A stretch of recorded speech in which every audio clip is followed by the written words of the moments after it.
Gelar rapat terbatas, Presiden Prabowo Subianto memimpin bersama sejumlah Menteri Kabinet Merah Putih di Istana Merdeka pada Jumat 13 Desember 2024. Rapat tersebut membahas sejumlah isu, termasuk pemberian amnesti kepada narapidana tertentu, yang dilakukan atas dasar kemanusiaan, mengurangi kelebihan kapasitas lapas, dan untuk mendorong rekonsiliasi di beberapa wilayah.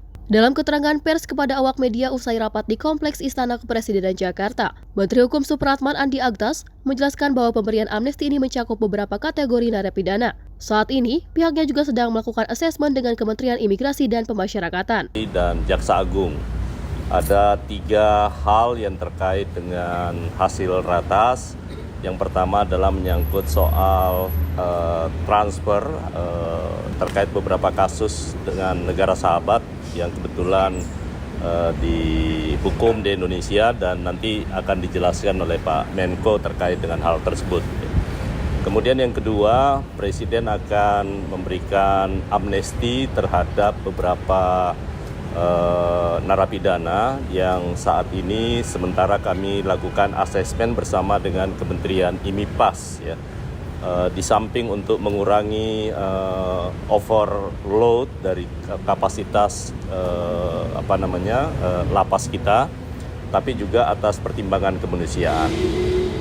Beberapa kasus yang terkait dengan kasus-kasus penghinaan terhadap ataupun ITE yang terkait dengan kepala negara atau itu Presiden meminta untuk diberi amnesti.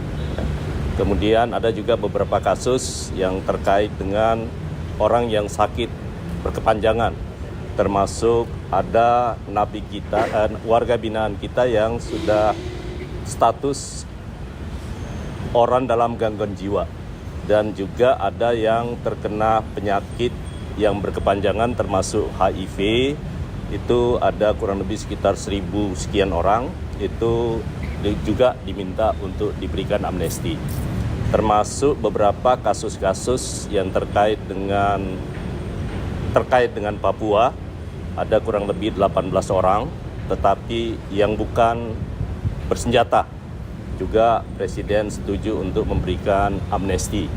Dan juga yang seharusnya itu mendapatkan rehabilitasi akibat penggunaan narkotika, itu juga minta untuk diberikan amnesti. Data sementara dari Kementerian Imigrasi dan Pemasyarakatan mencatat ada sekitar 44.000 narapidana yang berpotensi diusulkan untuk mendapat amnesti. Namun terkait jumlah pastinya masih dalam proses klasifikasi dan asesmen. Langkah pemberian amnesti ini mencerminkan komitmen pemerintahan Presiden Prabowo Subianto. Selain mengedepankan nilai kemanusiaan, kebijakan ini diharapkan dapat mendorong stabilitas sosial di berbagai wilayah, termasuk Papua. Dari Jakarta, tim redaksi Sinpo TV melaporkan.